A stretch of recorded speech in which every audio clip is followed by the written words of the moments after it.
So I've been in a relationship for about 2 years, and it's been really, really awesome.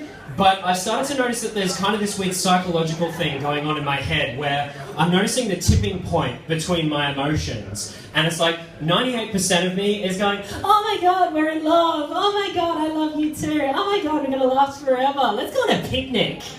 And then there's the other 2% of my brain that's just panicking and going, dude, if she finds out you were jacking off to Baba while she was getting dressed for that double date the other night, we're fucked. And my first ever relationship was with a girl. Surprise. And she decided after about 2 weeks of dating that she wanted to do something called the couples argument, where basically she got angry at me for everything that I was going to do in the future. So it's nothing that I'd done yet. It was more, you're going to fuck up our kids. You are going to mess up our house and you're going to make me miserable. This was after 2 weeks of dating. I can't even work out if I want to commit to Netflix.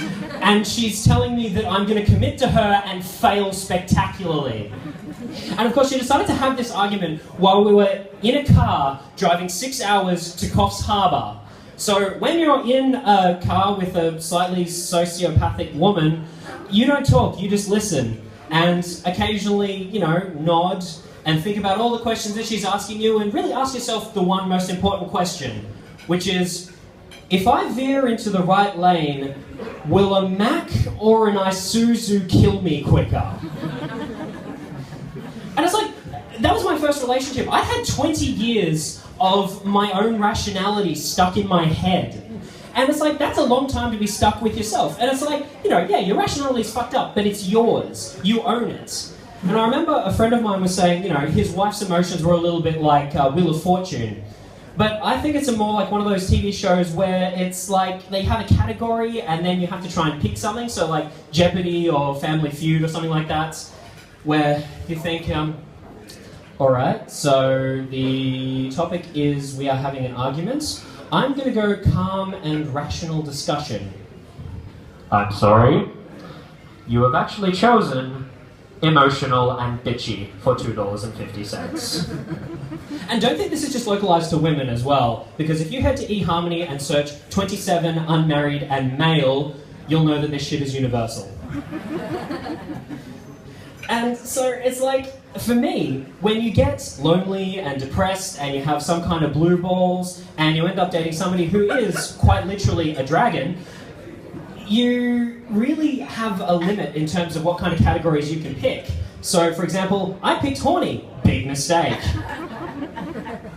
And so, anyway, I'm going to finish off on a final part of the story where we were driving to Coffs Harbour and she was lambasting me on everything from...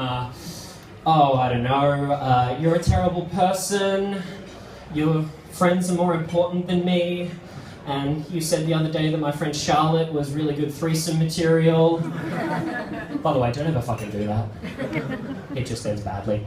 And instead of, contributing positively to the conversation and trying to, tide everything over and ease everything up, I instead decided to just throw a little barb of my own. I said, well, at least I don't watch as much porn as you. Who's repressed now? At which point, she didn't just hit the roof, she exploded Mark 7 through the stratosphere to a nearby fucking galaxy. And it wasn't even some kind of, passive thing where she's trying to ease it away or try to, explain herself.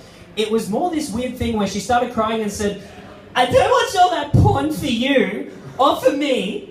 I watch it for us. I watch it to make us better as a couple and to make us stronger as a unit. Why can't you understand that? And that only becomes funny when you realise that not then, nor now, nor ever did we ever do anything remotely sexual. So, looking at that big Family Feud board, I'm going to pick horny for $300 and hope like hell I walk away with $2.50. Thank you very much.